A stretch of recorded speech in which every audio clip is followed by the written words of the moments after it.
Baik, Ibu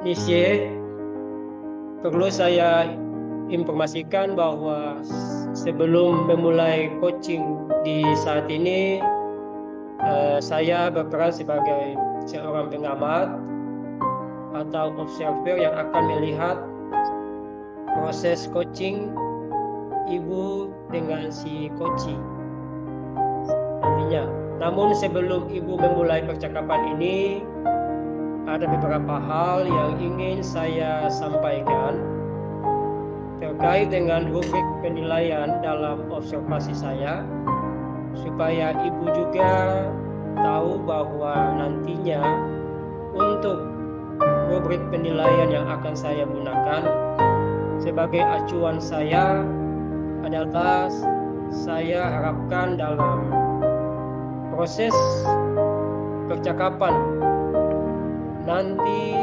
yang Ibu telah miliki prinsip dari seorang coach, yaitu kemitraan. Kemudian proses kreatif dan memaksimalkan potensi. Dan tentunya Ibu juga memiliki kompetensi inti dari coaching yang meliputi presence atau kehadiran penuh, kemudian mendengarkan aktif dan menyajikan pertanyaan-pertanyaan berbobot, tentunya dengan teknik rasa. Dan juga saya berharap nanti dalam proses percakapan, ketika Ibu melakukan coaching, jangan lupa menerapkan alur dari Tirta, yaitu tujuan, identifikasi, rencana, dan juga tanggung jawab. Itu merupakan rubrik penilaian yang akan saya gunakan dalam mengamati Ibu di saat ini. Bagaimana, bisa Ibu? Bisa Pak, saya paham apa yang Bapak sampaikan. Iya. Selanjutnya, sebelum kegiatan ini dilakukan, ada beberapa pertanyaan yang ingin saya tanyakan kepada Ibu. Siap Pak. Iya. Pertanyaan pertama, kira-kira kompetensi coaching apa yang ingin Ibu kembangkan dalam percakapan ini? Ya, terima kasih Pak. Dalam kegiatan coaching kali ini, kompetensi yang ingin saya kembangkan itu ada dua Pak. Yaitu yang pertama, mendengarkan aktif, dan yang kedua, mengajukan pertanyaan berbobot dengan menggunakan teknik rasa. Itu Pak, dua kompetensi yang ingin saya kembangkan. Ya, luar biasa. Mendengarkan aktif dan mengajukan pertanyaan berbobot, kira-kira kompetensi yang mana yang ingin Ibu kembangkan secara spesifik dalam percakapan coaching nanti?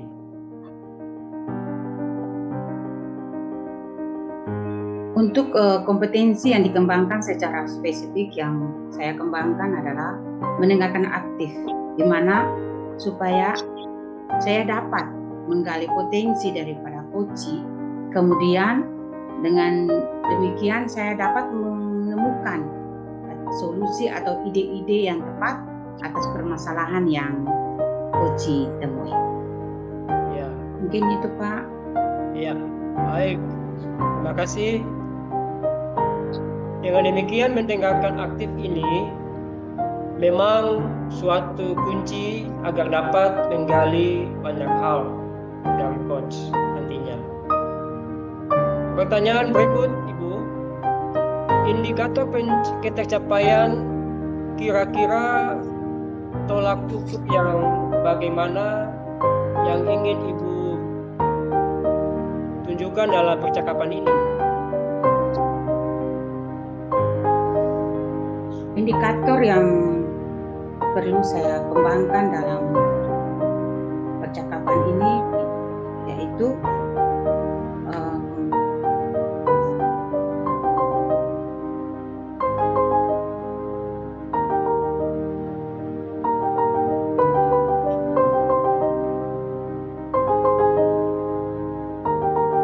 Ibu Ina, beta punya kemana? Ya, silakan Bu. Itu Ibu, bahwa nanti dalam coaching saya akan menggunakan alur tirta secara runut. Nanti baru pangkasih ini sah, pangkas video ini sah. Baperin jangan marah, baperin. Nanti ketemu edit juga Ya, Ya, lanjut Ibu secara ya. runut, Jadi kemudian saya akan menggali ide-ide. ya, jadi Ibu mungkin saya bisa memberikan sedikit gambar. Pak, Jadi saja Pak ulang. Bapak ulang sah. ya, jadi saya tadi bilang bahwa mendengar aktif ini memang suatu kunci agar dapat menggali banyak hal dari coach nantinya. Sehingga pertanyaan saya terakhir, kira-kira indikator pencapaian yang menjadi tolak ukur bagaimana dari Ibu untuk tunjukkan dalam percakapan ini? Ya, indikator ketercapaian yang ingin saya tuju, yaitu yang pertama bahwa dalam kegiatan coaching ini saya akan menggunakan alur tirta secara runtut, kemudian saya akan menggali ide-ide dari si coach itu sendiri agar nantinya si coach dapat menemukan solusi yang tepat untuk mengatasi permasalahan yang ia hadapi. Baik, semoga dari indikator yang telah Ibu sebutkan terkait proses meliputi tirta, semoga dapat terjalin secara maksimal dan semoga bisa tercapai dalam proses percakapan nantinya. Itu saja yang bisa saya tanyakan kepada Ibu. Semoga percakapannya dapat berjalan dengan lancar sesuai dengan indikator ketercapaian yang telah Ibu tentukan tadi. Sudah siap Ibu ya? Siap Pak, terima kasih Pak. Silakan Ibu mulai proses coachingnya. Silakan Ibu. Selamat siang Ibu Nis. Selamat siang Ibu Ina, apa kabarnya hari ini? Baik Ibu Nis.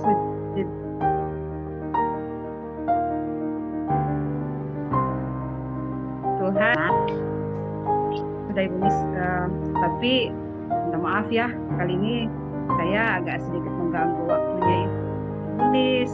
Bisa tidak bantu saya, kita bincang-bincang sedikit, karena ya ada sesuatu sih, makanya saya minta waktunya Ibu. Boleh saja Ibu Ina, kebetulan hari ini saya lagi free harinya, kemudian ada kegiatan MPLS yang membuat saya ada kelonggaran sedikit Ibu Ina, dan saya bersedia kok dengan sepenuh hati membantu mendengar apa yang menjadi keluhan Ibu Ina di hari ini. Silakan Ibu Ina. Iya, begini Bu Nis, sebenarnya sih saya itu ada sedikit masalah dalam pembelajaran di kelas. Ini ada beberapa siswa saya sih, sekitar 2 orang itu, ketika saya ngajar itu kayak mereka kenapa ya tidak fokus.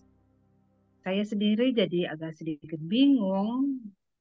Mereka selain tidak fokus, mereka itu cepat mengalami kebosanan terhadap materi yang saya sampaikan. Dan itu berlangsung beberapa kali dalam proses pembelajaran yang saya lakukan. Iya, kalau dari yang Ibu Ina sampaikan ke saya, kira-kira Ibu tahu tidak apa penyebab masalah yang dilakukan oleh kedua siswa dari Ibu Ina ini? Saya mencoba mencari informasi ya, selain saya sendiri mengoreksi diri saya, kemudian berefleksi terhadap diri saya juga.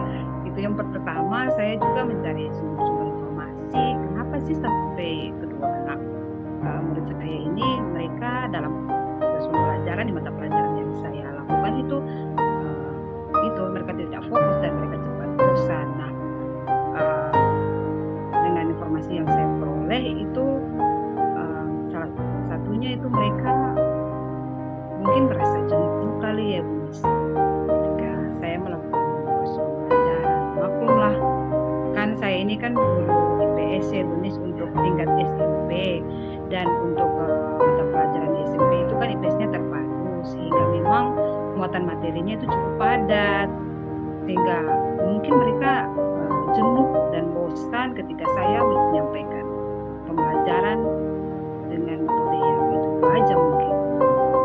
Iya, Ibu Ina. Dari apa yang Ibu Ina uraikan, kira-kira dari pengamatan Ibu Ina sendiri nih, mengapa sampai murid begitu tidak suka atau tidak fokus terhadap materi IPS yang Ibu Ina sampaikan? Ketika saya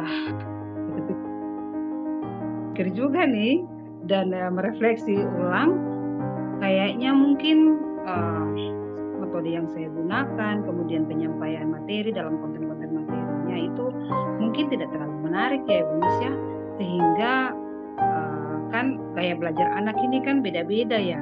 Jadi mungkin ketika saya menyampaikannya dengan gaya belajar yang tidak sesuai dengan kebutuhan mereka, mengakibatkan mereka akhirnya tidak fokus dan tidak perhatian dalam proses pembelajaran yang saya sampaikan.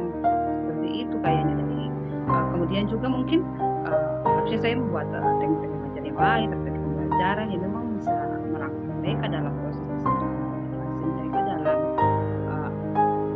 ketertarikan mereka terhadap pelajaran yang saya sampaikan. Oh gitu ya Bu Ina. Kira-kira dari masalah ini, kondisi ideal yang bagaimana yang Ibu harapkan? Yang jelasnya sih Bu, naluri seorang guru ya, pastinya dengan niat hati kita itu mengajar murid, pastinya kita ingin bahwa murid itu ketika dalam proses pembelajaran, kebutuhan mereka akan terpenuhi dan mereka juga akan mencapai pencapaian sesuai dengan kebutuhan belajar mereka. Saya pengen sih kedua murid saya ini juga sama kayak teman-teman mereka yang lain, ketika belajar mereka bersemangat, mereka fokus, sehingga mereka dapat mencapai pencapaian. Seperti itu harapan saya.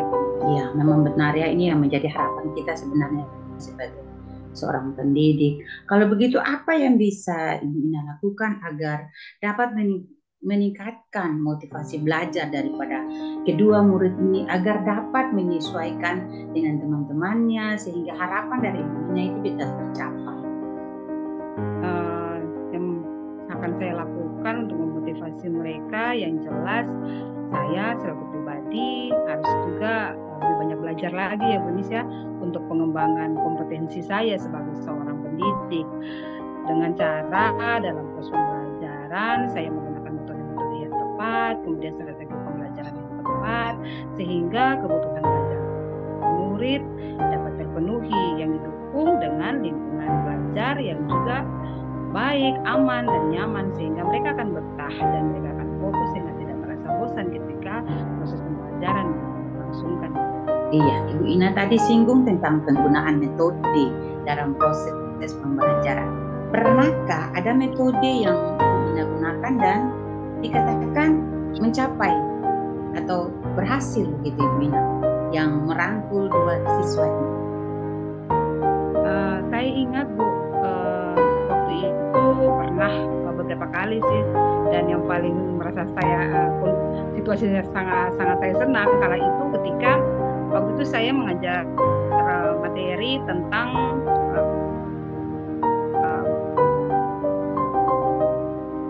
saya menggunakan metode. Ternyata kedua anak itu dalam proses pembelajaran yang saya lakukan dengan metode KIN itu, mereka begitu antusias, mereka bersemangat karena di situ mereka aktif berbaur dengan teman-temannya, saling berkolaborasi dalam kelompok. Karena saya waktu itu memberikan mereka tugas untuk mencari nama-nama negara yang ada di benua-benua yang sudah saya bagikan di dalam kotak-kotak, dan mereka berusaha untuk mendapatkannya sesuai dengan pertanyaan yang diberikan oleh kelompok lain. Itu begitu aktif, dan mereka bahkan bisa menjawab pertanyaan-pertanyaan yang diberikan oleh kelompok yang lain pada saat itu sesuai dengan arahan saya. Dan saya sangat senang sekali ketika hal itu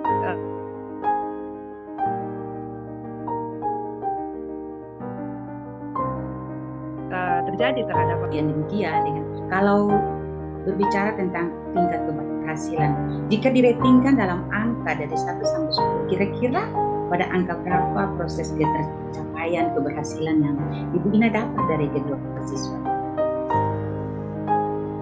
Kalau saya sih berdasarkan ukuran rating dari metode yang saya gunakan waktu itu, kayaknya di angka 7 deh. Karena memang pencapaian mereka belum mencapai maksimal, jadi masih di angka 7 sih. Tapi angka 7 saja saya sudah sangat puas loh Ibu Nis untuk pencapaian yang mereka lakukan pada saat saya menggunakan metode game itu. Oke, Ibu Ina.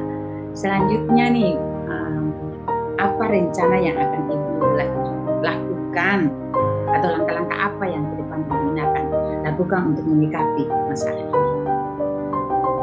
Langkah pertama, tadi sudah saya sebutkan juga, saya pertama akan membekali diri saya akan belajar lagi untuk menjadi guru yang memiliki kompetensi yang produktif yang baik dalam pembelajaran. Kemudian saya akan menggunakan metode pembelajaran yang tepat sesuai dengan kebutuhan murid. Kemudian saya akan menggunakan strategi-strategi pembelajaran yang bisa untuk membuat pencapaian pembelajaran. Dan terlebih saya akan dalam metode itu saya akan menggunakan kegiatan-kegiatan yang bisa merangsang anak untuk bersemangat dalam belajar sehingga memotivasi mereka dalam proses pembelajaran. Selain itu juga mungkin saya akan melakukan pendekatan dengan orang tua mereka sehingga dapat memberikan mereka motivasi, semangat, kemudian dapat memantau mereka dalam setiap proses pembelajaran di rumah dan juga mereka di sekolah. Dan saya juga nantinya akan bersama dengan rekan sejawat saya untuk mata pelajaran IPS khususnya dalam memberikan motivasi dan penguatan juga bagi saya depannya supaya mungkin dengan demikian rencana saya ini bisa terlaksana dengan baik. Oke. Dari jawaban Ibu Ina, saya rasa bahwa sudah terjawab siapa saja yang nanti akan terlibat dalam pelaksanaan ini ke depan. Selanjutnya Ibu Ina, kira-kira kapan waktu yang tepat untuk dieksekusi rencana baik daripada Ibu Ina ini? Secepatnya Bu Nis, karena mengingat ini kan udah tahun ajaran baru nih. Dalam minggu ini aja kita udah proses. Pastinya ketika mata pelajaran saya nantinya di hari Kamis nanti itu sudah saya lakukan sehingga lebih cepat lebih baik, dan semoga kedua anak ini nantinya bisa berproses baik dalam pelajaran yang akan saya lakukan di hari Kamis nanti Bu Nis. Ya, itu yang menjadi harapan ya Ibu Ina ya. Dari itu komitmen seperti apa Ibu Ina kira-kira yang Ibu Ina buat agar rencana ini dapat terlaksana atau tereksekusi dengan baik, lancar, tanpa ada hambatan apapun? Yang jelasnya dengan ikhtiar, niat yang baik, dibarengi dengan doa. Saya yakin sesuatu yang baik itu pasti ada jalannya Bu Nis. Dan ketika sebagai pendidik kita dengan niat hati yang tulus untuk murid dalam proses pembelajaran, diharapkan saya tidak ada murid yang tidak punya potensi. Mereka punya potensi yang nantinya tinggal kita asah, kita tuntun sehingga mereka akan mencapai pencapaian dalam proses pembelajaran. Iya, baik sekali Bu Ina, komitmennya begitu baik sekali. Dan selanjutnya, adakah dukungan dari pihak lain selain yang tadi Ibu Ina sudah sebutkan yang Ibu Ina rasa dibutuhkan dalam pelaksanaan eksekusi rencana ini? Iya, yang jelasnya bahwa dalam pelaksanaan rencana ini akan berhasil ketika dukungan dari banyak pihak. Tadi juga saya sudah sampaikan, dan berikutnya saya juga butuh dukungan dari kepala sekolah sebagai pembina sekolah tentunya, dan tentu juga dengan semua stakeholder yang ada. Dan saya butuh dukungannya karena memang dalam proses pembelajaran ini pastinya kita membutuhkan ketersediaan jaringan internet yang memadai, kemudian perasaan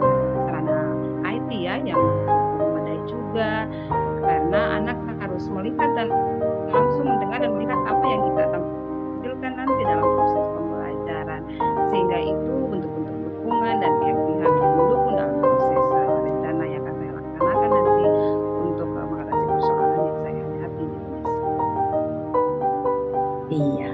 Dari percakapan kita, Ibu Ina, apa yang Ibu Ina rasakan saat ini? Yang jelasnya kayak eh, lega sih, lega sangat karena memang jujur saja masalah ini cukup membebani saya, Bu Nis, karena eh, eh, dari sekian banyak anak masih ada mereka yang belum bisa untuk fokus dalam pembelajaran. Itu menjadi tanggung jawab saya selaku pribadi juga selaku pendidik, sehingga ketika proses percakapan ini saya dengan Ibu Nis, saya merasa sangat lega, sangat senang karena dengan sendirinya saya sudah menemukan solusi terhadap permasalahan yang saya hadapi. Dan saya berharap ini dapat saya terapkan sesuai dengan rencana yang sudah saya pikirkan itu. Dan kedua murid saya ini juga bisa sama seperti teman-temannya yang lain. Iya, Ibu Ina. Seperti yang tadi Ibu Ina bilang bahwa sudah menemukan solusi. Berarti otomatis ini bukan menjadi masalah lagi bagi Ibu Ina sekarang ya. Iya, terima kasih banyak ya Bu ya sudah meluangkan waktu membantu saya mendengarkan curhatan saya dan dengan sendirinya saya menemukan jawaban terhadap permasalahan yang saya hadapi. Terima kasih banyak ya Ibu ya. Sama-sama Ibu Ina, doa saya semoga Ibu Ina tetap semangat, sukses selalu ke depan dan tetap melakukan yang terbaik dalam tugas yang tanggung jawab. Makasih Ibu Ina. Sama Ibu, nanti saya akan hubungi Ibu lagi untuk menyampaikan evaluasi dari rencana yang saya lakukan. Dengan senang hati saya menunggu Ibu Ina. Makasih, selamat siang Ibu Ina. Iya Ibu. Baik, luar biasa Ibu Ina dan Ibu Nisye sudah melakukan kegiatan coach terhadap tadi dan sudah berjalan dengan baik. Apa yang tadi kedua Ibu lakukan, saya sudah mengamati percakapan Ibu dengan coach dalam proses coachingnya. Di sini ada beberapa catatan saja. Namun sebelum saya sampaikan, saya ingin menanyakan beberapa hal. Boleh ya, Ibu? Boleh, Pak. Baik. Begini, Ibu. Apa yang sudah Ibu lakukan dalam proses coaching juga dan apa yang menjadi indikator ketercapaian yang telah Ibu lakukan dalam kegiatan coaching tersebut? Ya, terima kasih Pak. Baik, dalam kegiatan coaching tadi yang telah saya lakukan, yaitu saya telah menerapkan prinsip coaching berupa yang terlibat di dalamnya itu berupa kemitraan, proses kreatif dan juga memaksimalkan potensi coaching. Kemudian untuk kompetensi inti yang telah saya terapkan tadi yaitu mendengar aktif dan mengajukan pertanyaan-pertanyaan. Ya. Yang telah Ibu sampaikan tadi telah sesuai dengan hasil catatan saya, yaitu Ibu sudah melakukan prinsip kemitraan, yaitu tadi ketika Ibu berbicara itu merasa setara, tidak ada perbedaan strata. Kemudian Ibu juga sudah melakukan prinsip proses kreatif, di mana Ibu berusaha menggali kreativitas dari seorang coach untuk mengeluarkan solusi-solusi yang terkait dengan masalah yang dihadapi. Kemudian Ibu juga menyampaikan pertanyaan-pertanyaan berbobot agar memaksimalkan potensi dari seorang coach. Juga Ibu telah memberikan kompetensi inti sesuai dengan percakapan di pra-supervisi tadi, yaitu Ibu ingin menjadi pendengar aktif dan mengajukan pertanyaan berbobot. Dan dari catatan yang sudah saya buat itu pun sudah terlaksana. Dan yang terpenting dari proses tadi saya mencatat bahwa Ibu sudah melakukan percakapan dengan Alutirta, di mana Ibu mulai dengan tujuan, identifikasi, kemudian rencana, dan juga tanggung jawab. Dan puji Tuhan, gambaran umum dari pengamatan saya, Ibu sudah melakukan proses coaching dengan sangat baik dan luar biasa. Terima kasih Pak. Ya. Ini ada pertanyaan terakhir dari saya.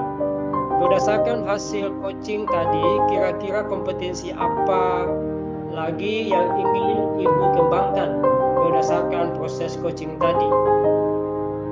Iya Pak, dari kegiatan coaching yang telah saya lakukan tadi, kompetensi yang ingin saya kembangkan adalah yaitu kehadiran penuh, yang mana mungkin dalam pelaksanaan percakapan tadi, coach tadi merasa dalam menuangkan unek-uneknya begitu, seharusnya saya itu menggunakan teknik stop, agar dengan demikian coach menjadi lebih rileks dalam menyampaikan permasalahannya.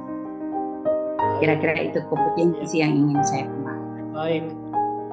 Kehadiran penuh menjadi harapan Ibu untuk bisa dikembangkan. Saya berharap teknik ini dapat dikembangkan dalam diri Ibu. Tidak hanya potensi ini saja, tetapi juga potensi-potensi yang lainnya. Agar semakin tajam, agar ketika memberikan sebuah pelayanan coaching terhadap putranya. Saya juga berharap agar proses ini menjadi bekal buat Ibu, agar nanti ketika kedepannya dalam memberikan praktik coach sesuai dengan harapan yang diharapkan dalam paradigma coaching ini, di mana dalam pelayanan coach ini Ibu tetap berpegang teguh pada Alutirta. Terima kasih Ibu, sebuah proses baik, semoga bermanfaat buat Ibu ke depannya. Sama-sama Pak, terima kasih banyak.